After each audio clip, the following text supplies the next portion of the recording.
Good morning friends. ஆக்சுவலாக நானும் ஒரு புதுசாக யூடியூப் சேனல் ஆரம்பித்து பெரிய ஆளாக வரலாம்னு சொல்லிட்டு முடிவு பண்ணியிருக்கேன்.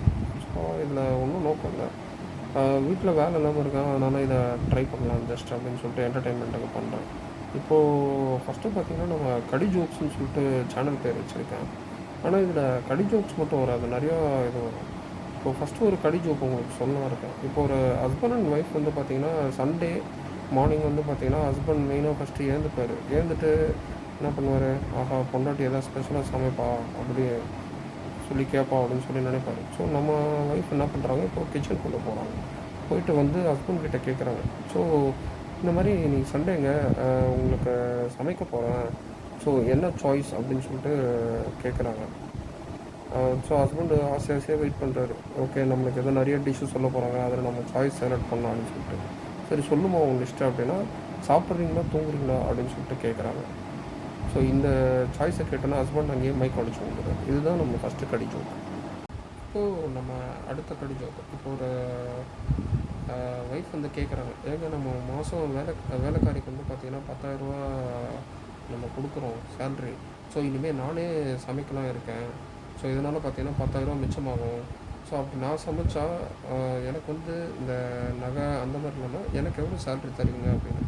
அதுக்கு ஹஸ்பண்ட் சொல்கிறாரு, எதுக்குமா நீ கவலைப்படுற, நீ என்றைக்கு சமைக்க ஆரம்பிக்கிறியோ அன்றைக்கே முடிவு பண்ணிக்கோ, என்னோடய மொத்த ஹெல்த் இன்சூரன்ஸ் பணமும் உனக்கு தான் அப்படின்னு சொல்லி.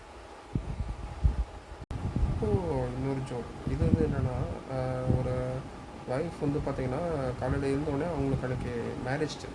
ஸோ அவங்க ஆசையாக அவங்க ஹஸ்பண்ட் கண்டிப்பாக நம்மளை சர்ப்ரைஸாக எங்கேயாவது கூப்பிட்டு போவார், ஸோ இன்றைக்கி நம்ம என்ஜாய் பண்ணலாம் அப்படின்னு சொல்லிட்டு முடிவு பண்ணுறாங்க. ஆசையாக போய் ஹஸ்பண்ட் கிட்டே கேட்குறாங்க, இன்றைக்கி எங்கே நம்ம மேரேஜ் டே எங்கே கூப்பிட்டு போகிறீங்க அப்படின்னு. அதுக்கு ஹஸ்பண்ட் சொல்கிறாரு, ஒன்றுமே ப்ராப்ளம் இல்லைம்மா, நீ இதுக்கும் நம்ம வீட்டில் பார்க்காத இடம் சமையல் கட்டு தான், அங்கே கூப்பிட்டு போகிறேன், ஸோ என்ஜாய் பண்ணு அப்படின்னு. ஸோ ஒய்ஃப் காண்டை என்ன பண்ணுவாங்க.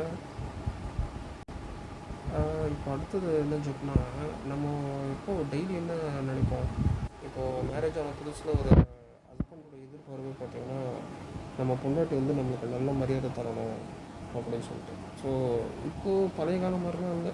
காலைல எடுத்து வந்து டீ குடிக்கிறது, காலை தொட்டு கும்பிட்றது அப்படிலாம் கிடையாது. காலையில் இருந்தோடனே கட்டு பறந்து வருது, நம்ம போய் தான் பால் பாக்கெட்டே வாங்கிட்டு வரணும். அந்த நிலைமையில நம்மலாம் இருக்கோம், தெரியும் ஓகேவா. ஏன்னா நானும் அந்த நிலைமையில் தான் இருக்கேன்னு வச்சுக்கோங்க.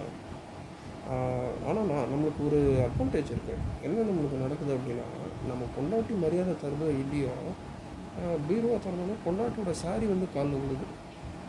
அது ஒரு சந்தோஷம். அட்லீஸ்ட் நம்ம பொண்டாட்டி மரியாதை தரல, பொண்டாட்டியோட சாரியாவது நம்ம காலில் விழுது அப்படின்னு.